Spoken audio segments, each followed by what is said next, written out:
Can we still do eBay in the year 2025 as a cross-border seller? Hello, what's up guys, I'm Jason, I'm a cross-border seller, and this channel will be sharing about my experiences and also tariffs. So in this video, I'll share with you, can we still do tariffs? Can we still do eBay in the year 2025? So I'm a cross-border seller since March this year. I started eBay. I have been shipping goods to the United States, Australia, and some other parts of the world. But of course, US is the biggest market for eBay. But after 29 August this month, they will no longer having the Minimis Rule.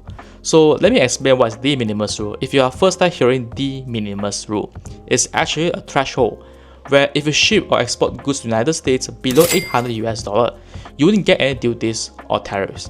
That's actually a bless for a small cross-border seller like us who have been shipping goods to the United States based on a low value goods, or we don't have a warehouse in the US because we are not a big company where we can ship goods in bulk to the warehouse in the US and start shipping or sending goods from there. The Minimis Rule is a bless for us. So can we still do eBay if you are selling for overseas? So the answer is yes, you still can do, because not only US is using eBay, there are other countries like Australia, UK, or Europe, or other parts of the world who have access to eBay and buy goods from there, will be using eBay and transact in US dollar. So because the website is ebay.com, where everything is still in USD, as long as any buyers who are using this ebay.com, everything will be transacted in US dollar. You get US dollar as online or cross-border sellers, but the thing is that your buyers will be significantly reduced because most of the buyers came from the US.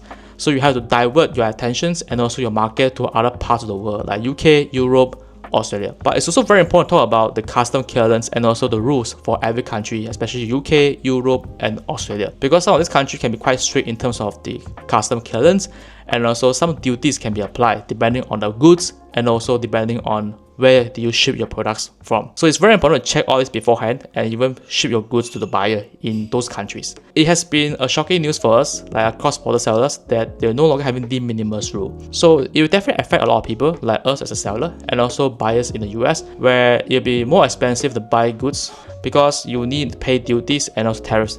And there'll be much hassle, especially if you want to buy goods from other parts of the world.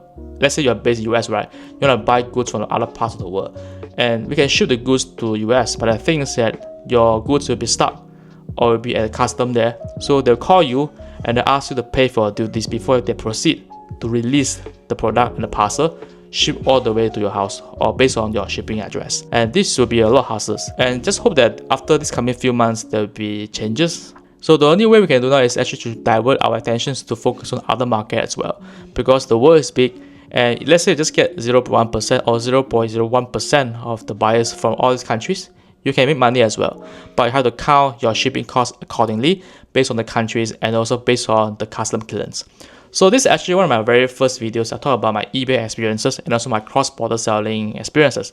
So if you like the content like this, and please don't forget to subscribe so that I can share more tips about how to do eBay as a cross-border seller. Okay, it's not just in the US or in Australia. So what do you think about these videos? Okay, leave a comment down below and also share your thoughts about the ending of the Minimis Rule and will it affect you as a buyer in US or in Australia or the rest of the world. So leave your thoughts and I'll see you in the next coming video. Bye bye.